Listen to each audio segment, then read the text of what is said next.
저는 최말순입니다. 올해 68이죠. 평생 시골에서 작은 분식집을 운영했어요. 그런데 아들 민수가 서울로 올라오라고 하더군요. 엄마, 이제 혼자 사시면 안 돼요. 우리랑 같이 살아야죠. 민수는 효자처럼 말했습니다. 며느리 유진도 옆에서 고개를 끄덕이며 말하더라고요. 어머니, 이제 편히 쉬세요. 저희가 모실게요. 그 말이 고마웠어요. 정말로요. 그래서 저는 30년 넘게 운영한 분식집 문을 닫았습니다. 단골 손님들이 아쉬워했지만 어쩔 수 없었어요. 서울 아파트는 생각보다 컸습니다. 아들이 대기업에 다니니까 그런 집에서 살 수 있는 거겠죠. 손녀 할인이가 달려와서 안기더군요. 할머니, 드디어 왔네요. 할인이의 환한 미소를 보니 마음이 따뜻해졌습니다. 첫날부터 저는 부엌에 들어가 반찬을 만들기 시작했어요. 김치찌개, 멸치볶음, 시금치나물. 제가 할 줄 아는 건 이런 것들이니까요. 유진은 제 요리를 맛보더니 감탄했습니다. 어머니, 정말 맛있어요. 손맛이 대단하시네요. 그런데 이상했어요. 칭찬을 하면서도 계속 이런 말을 하더라고요. 우리 집은 항상 깔끔해야 해요. 냄새도 안 나게 하고요. 처음엔 그냥 예의 바른 며느리인 줄 알았습니다. 하지만 며칠 지나니 알겠더군요. 제가 해주는 음식은 좋아하지만 요리하는 과정은 마음에 안 들어 하는 거였어요. 어머니, 기름 튀는 소리가 좀 시끄러워요. 생선 구우실 때 환기 좀 더 시켜주세요. 저는 그냥 웃으며 알겠다고 했습니다. 새 환경에 적응하는 게 쉽지 않으니까요.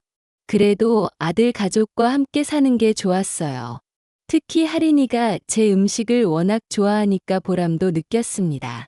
할머니가 만든 김치찌개가 세상에서 제일 맛있어요.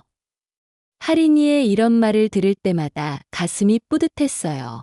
그런데 민수는 바쁘다며 집에 늦게 오고 유진은 자기 일로 정신없어 보였습니다. 저만 시간이 많다 보니 자연스럽게 집안일을 맡게 되더라고요. 첫 주가 지나갈 무렵 저는 이미 이 집의 살림꾼이 되어 있었습니다. 아침 일찍 일어나서 아침밥 차리고 민수 도시락 싸주고 할인이 등교 준비도 도와주고 유진은 출근 준비하느라 바빴거든요. 어머니가 계시니까 정말 든든해요. 유진의 이 말이 고마우면서도 왠지 무거웠습니다. 서울 생활이 한 달쯤 지났을까요?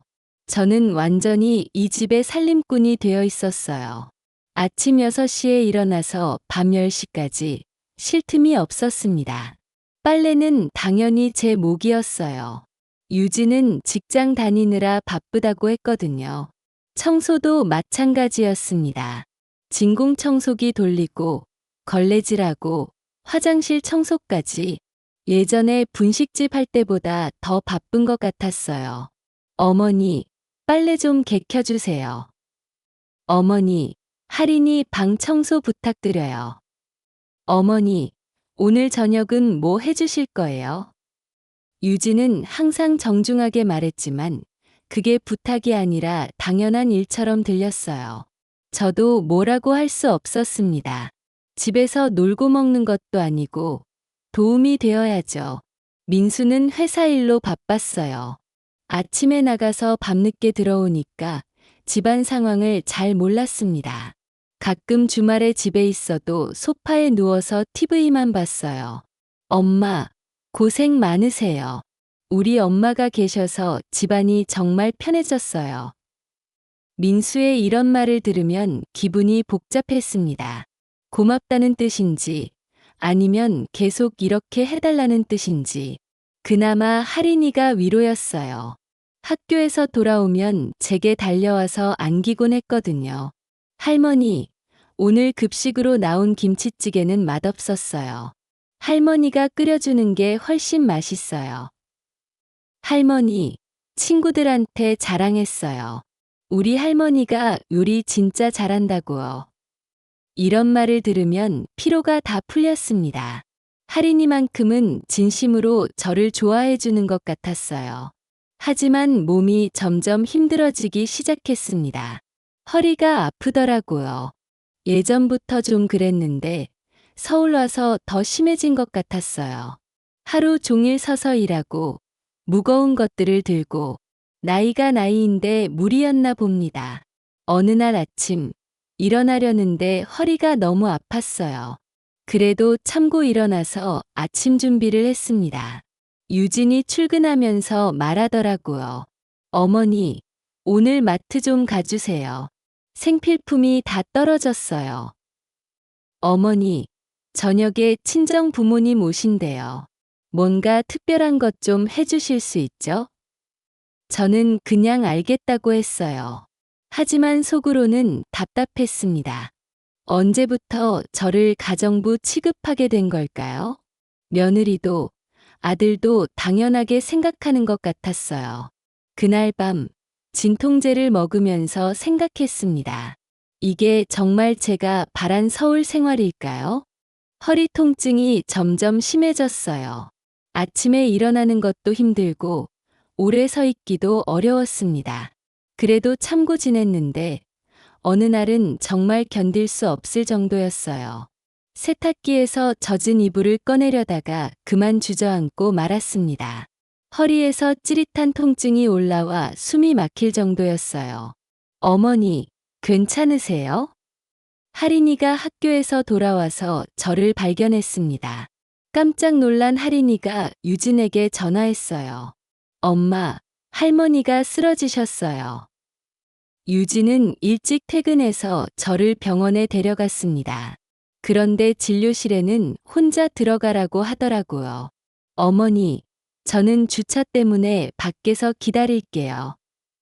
의사 선생님이 엑스레이를 찍어보더니 심각한 표정을 지었습니다. 허리 디스크가 많이 진행됐네요. 이 정도면 수술을 고려해야 합니다. 수술이라는 말에 가슴이 덜컥했어요. 나이도 나이인데 수술을 해도 괜찮을까요? 입원은 얼마나 해야 하나요? 수술하고 회복까지 한 달은 봐야죠. 그 후에도 한동안 무리하시면 안 됩니다. 집에 와서 유진에게 상황을 설명했어요. 그런데 유진의 반응이 의외였습니다. 한 달이나요? 그럼 어머니 혼자 계셔야 하는 거네요. 저희도 바쁘잖아요. 매일 문병 가기는 힘들 것 같은데. 어머니께서 혼자 잘 챙기실 수 있죠? 저는 말이 안 나왔어요.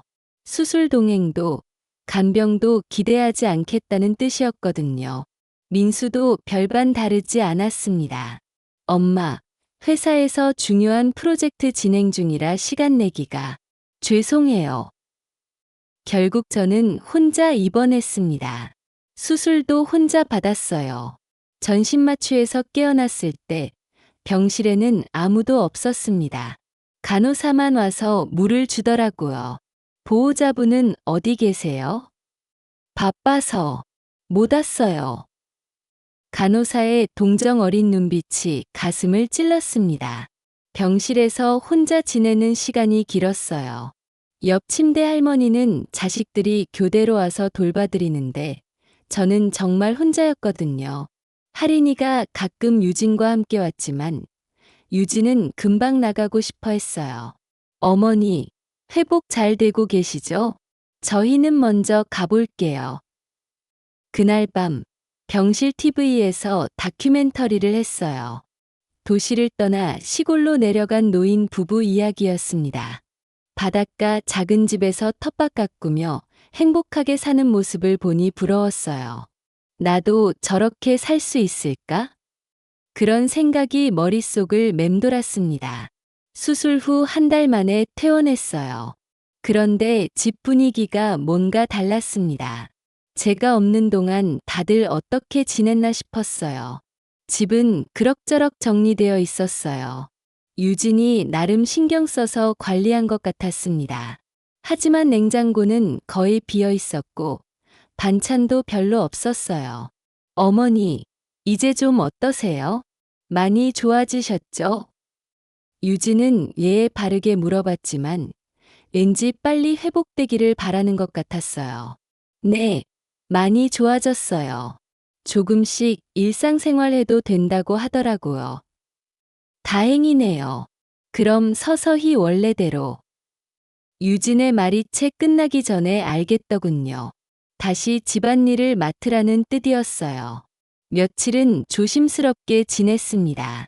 의사가 무리하지 말라고 했거든요. 그런데 점점 예전과 같은 일상이 되어가더라고요. 빨래, 청소, 요리, 다시 제 몫이 되었어요. 어느 날 밤, 잠자리에 들려고 하는데 부엌에서 소리가 났습니다. 민수와 유진이 무언가 이야기하고 있더라고요. 저는 몰래 들었어요. 들어서는 안 되는 말이었지만, 여보, 솔직히 어머니 안 계셨을 때가 더 편했어. 유진의 목소리였습니다. 가슴이 철렁했어요. 왜 그래? 엄마가 집안일 다 해주시는데. 그건 그렇지만 뭔가 자유롭지 못한 느낌이야. 우리 집 같지가 않고. 그래도 엄마인데 어떡해. 조만간 요양원 얘기 꺼내보자. 어머니 나이도 나이고 건강도 안 좋으신데 전문적인 케어를 받으시는 게 좋지 않을까? 요양원이라. 그건 좀. 생각해봐. 어머니한테도 좋은 일이야. 또래들이랑 어울리고 전문 간병인들이 돌봐드리고. 저는 벽에 기대어 서서 눈물을 흘렸습니다. 가슴이 찢어지는 것 같았어요. 내가 내 아들 집에서 이런 취급을 받아야 하나? 내가 내 돈까지 보태서 마련한 이 집에서 왜 눈치를 봐야 하나? 그 순간 깨달았어요. 저는 이 집의 가족이 아니라 그냥 무료 가정부였던 거예요. 할인이의 생일이 다가왔어요. 12살이 되는 생일이라 특별히 제주도로 가족여행을 간다고 하더라고요. 할머니, 제주도 가본 적 있어요? 할인이가 신나게 물어봤습니다. 저도 오래전에 한 번 가본 적이 있었어요. 오래전에 한 번 가봤지. 바다가 정말 예뻤어. 와, 그럼 할머니도 같이 가요. 할머니랑 같이 바다 보고 싶어요. 할인이의 말에 저도 설렜어요.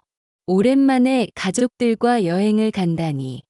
그런데 민수와 유진이 눈짓을 주고받더니 유진이 말했습니다. 할인아, 할머니는 아직 수술하신 지 얼마 안 돼서 여행은 힘드실 것 같아.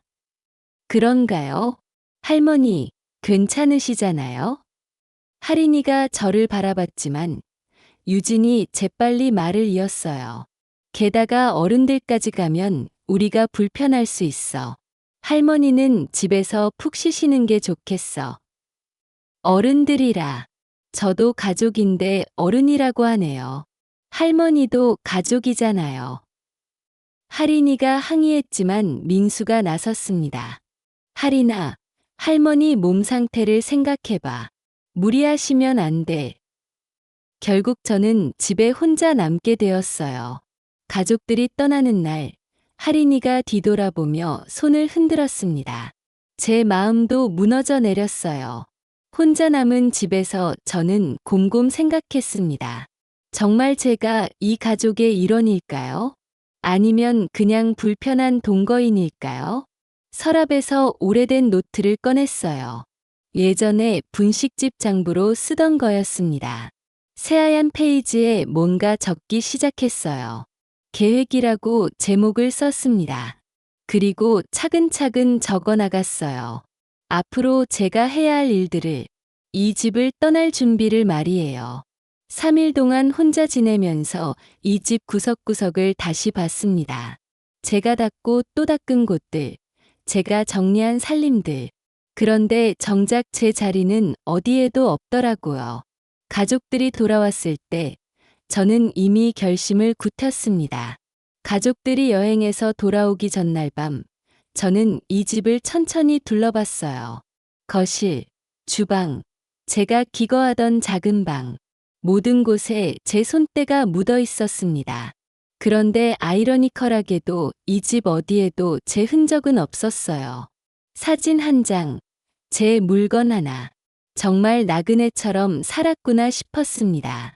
그날 밤 잠이 안 와서 오래된 서류함을 뒤져봤어요. 이 아파트 계약서를 찾고 있었거든요. 몇 년 전 민수가 이 집을 살 때 제가 돈을 보탰던 게 기억났어요.